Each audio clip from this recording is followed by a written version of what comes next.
So hi நண்பா. ரேபிடோவை பொறுத்த வரைக்கும் நீங்கள் காலையில் 6 மணிக்கு ஸ்டார்ட் பண்ணாலே போதும் கோயம்புத்தூர் சென்னையில எல்லாம். ஏன்னா எல்லாருமே ஆஃபீஸ் ஸ்கூலுக்கு கிளம்ப ஆரம்பிச்சிருவாங்க. ஸோ பைக் டாக்ஸியில் ரேபிடோ ஆன் பண்ணாலே நீங்கள் காலைல எப்படியும் நீங்கள் தெரியாதவங்களுக்கு தெரிஞ்சுக்கோங்க, தெரிஞ்சவங்க விட்டுருங்க. அந்த ஃபிக்ஸ்டு பிளானுன்னு வரும், தயவு செஞ்சு அதெல்லாம் கிளிக் பண்ணி இன்சென்டிவ் லாஸ் பண்ணிடாதீங்க. ஒன்ஸ் அதை கிளிக் பண்ணிட்டீங்கன்னா உங்களுக்கு இன்சென்டிவ் வராது. அப்புறம் ஓடுறதே இன்சென்டிவ்காக தான், சம்பாதிக்கிறது போக இன்சென்டிவ் ஏதாச்சும் கூட வந்தால் தான் நம்ம அந்த நாளில் சம்பாரிச்சதாக ஒரு சாட்டிஸ்ஃபிகேஷன் இருக்கும். இன்சென்டிவ் ரேபிடோவில் சென்னையில் மட்டும், சென்னை கோயம்புத்தூரில் மட்டும் 1000 ரூபா. ஸோ அதை மிஸ் பண்ணிடாதீங்க. அது 2 ஷிஃப்ட்டாக பிரிச்சிருப்போம். காலைல 6 to 9 160 ரூபா, 30 ரைடோ என்னவோ. ஸோ அதுக்காகத்தான் நம்ம ஓடுறோம். நல்லா கேட்டுங்க. 6 மணி நீங்கள் ஸ்டார்ட் பண்ணாலே போதும். மெயினாக லாங் ஆர்டர் எடுக்காதீங்க. ஏன்னா அந்த இன்சென்டிவ் அச்சீவ் பண்ணோன்னா ஷார்ட் ஆர்டர் மட்டும் எடுங்க. கண்டினியூஸாக வந்துக்கிட்டே இருக்குது. உக்கடம், சரவணம்பட்டி, காந்திபுரம், கணபதி இந்த மாதிரி ஏரியாலெல்லாம் நின்றுட்டு இருந்தீங்கன்னா கண்டிப்பாக வரும். ஏன்னா நானும் இங்கே ஓட்டுறோம் தானே. ஸோ தயவு செஞ்சு சொல்கிறேன், லாங் ஆர்டர் எடுத்திங்கன்னா அந்த இன்சென்டிவ் அச்சீவ் பண்ண முடியாது. இன்சென்டிவ்க்கு ஒரு டார்கெட் பண்ணி அந்த மாதிரி ஒரு கால்குலேஷன் ஓடுங்க. நீங்கள் லாங் எடுத்திங்கன்னா மார்னிங் இன்சென்டிவ் அச்சீவ் ஆகாது. ஸோ லாஸ் ஆஃப் பே தான் உங்களுக்கு. ஸோ எப்படி ஜாயின் பண்ணுறது, இதில் நிறைய டவுட் இருக்கும். கமிஷன் பேஸ் பார்த்தீங்கன்னா நீங்கள் ரேபிடோ, ஊபர், ரெட் டாக்ஸி 3லேயுமே கனெக்ட் பண்ணி வச்சுக்கோங்க. ரெட் டாக்ஸியில் ப்ரொமோஷனுக்காக சில ஃப்ராடுக வந்து காசை வாங்கிட்டு இதில் கமிஷனே பிடிக்க மாட்டேன் அப்படின்னு சொல்லி ஃபேக்காக ப்ரொமோஷன் பண்ணிகிட்ருக்கானுங்க. அப்படியெல்லாம் ஒரு மண்ணாங்கட்டியும் கிடையாது. ரெட் டாக்ஸி சேஃபானது தான், ஜென்யூன் தான். ஓனர் கோயம்புத்தூர் தான், ஆனால் கண்டிப்பாக கமிஷன் பிடிப்பான். Bike taxi, Red Taxi, bike டாக்ஸியில் கமிஷன் பிடிப்பான். தெரியாதவங்களுக்கு தெரியப்படுத்துங்க. ஃபேக்காக ப்ரொமோஷன் பண்ணுறவங்களால நம்பிடாதீங்க. ஃப்ராடுங்க அவனுங்க வாட்டுக்கு ப்ரொமோஷன் பண்ணி விட்டு போயிடுவானுங்க காசை வாங்கிட்டு. இன்னொன்று 3லேயுமே கனெக்ட் பண்ணி வச்சுக்கோங்க. சம்டைம்ஸ் என்ன ரேபிடோ ஒரு 11 o'clock மேலெல்லாம் போயிட்டிங்கனாலே எல்லாருமே கொஞ்சம் ஒரு லேட்டாக வர மாதிரி இருக்கும், ஆர்டர்ஸ் வராத மாதிரி தெரியும் உங்களுக்கு. ஸோ அதுக்கு ஊபரில் வரும், ரெட் டாக்ஸியில் வரும். அந்த மாதிரி கூட நீங்கள் வந்ததை அக்செப்ட் பண்ணிட்டு ஓட்டுங்க. இல்லை 3லேயும் ஆனில் வச்சுக்கோங்க. எது அமௌண்ட் அதிகமாக வருதோ அதை அக்செப்ட் பண்ணி ஓட்ட ஆரம்பிங்க. முடிஞ்ச அளவுக்கு ரேபிடோவில் இன்சென்டிவ் அச்சீவ் பண்ண பாருங்கள்.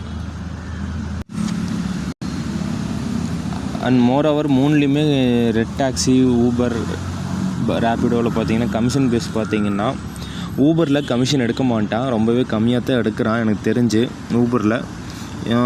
அதுக்கப்புறம் இன்சென்டிவ் அதில் கம்மி தான், பெருசாக நீங்கள் எக்ஸ்பெக்ட் பண்ண முடியாது. ரெட் டாக்ஸியில் கோயம்புத்தூர் சென்னையிலாம் பார்த்துக்கிட்டிங்கன்னா 500 ரூபா இன்சென்டிவ் தர்றான். அதுவும் அதே தான், ரேபிடோ மாதிரி தான். ரேபிடோவில் 950 ரூபா இன்சென்டிவ் தர்றான். அதை ரெண்டு பார்ட்டாக ஸ்ப்ளிட் பண்ணிடுறான். ஊபரை கம்பேர் பண்ணும்போது ரேபிடோ கொஞ்சம் கம்மியாக தான் எடுக்கிறான். ரெட் டாக்ஸி 1000 ரூபா பைக் டாக்ஸியில் அந்த வாலெட்டில் மைனஸ் ஆச்சுன்னா ஐடி பிளாக் ஆயிரும். ரேபிடோவில் 320 ரூபா வந்துச்சுன்னா ஐடி பிளாக் ஆயிரும். அமௌண்ட்டை பே பண்ணிவிட்டு தான் நீங்கள் ஓப்பன் பண்ணுற மாதிரி இருக்கும். ஸோ அதையும் நல்லா தெரிஞ்சுக்கோங்க. அதுக்கப்புறம் பார்த்துக்கிட்டிங்கன்னா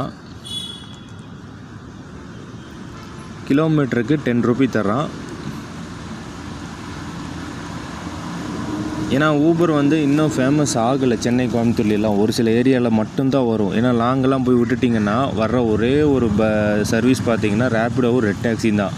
ஊபர் ஒரு சில ஏரியாவில் மட்டும்தான் கண்டினியூஸாக வரும். இன்னமும் அது ஃபேமஸ் ஆக கிடையாது. அதையும் தெளிவாக சொல்லிக்கிறேன். எது ஓட்டினா ப்ராஃபிட்டு அப்படின்னு நீங்கள் கேட்பீங்க. ரேபிடோ தான், கேள்விக்குறியே வேண்டாம். நீங்கள் ஒன்றும் இல்லை, ரேபிடோவும் ரெட் டாக்ஸியும் கனெக்ட் பண்ணி வச்சுக்கோங்க. இன்சென்டிவ் டார்கெட் பண்ணிவிட்டு ஓடிட்டு, இப்போ ஒன்றும் இல்லை, 6 மணிக்கு ஸ்டார்ட் பண்ணுறீங்களா, சாயந்தரம் ஒரு 3 மணிக்குள்ளே நீங்கள் வந்து அந்த ரேபிடோ இன்சென்டிவ் அச்சீவ் பண்ணிடலாம்.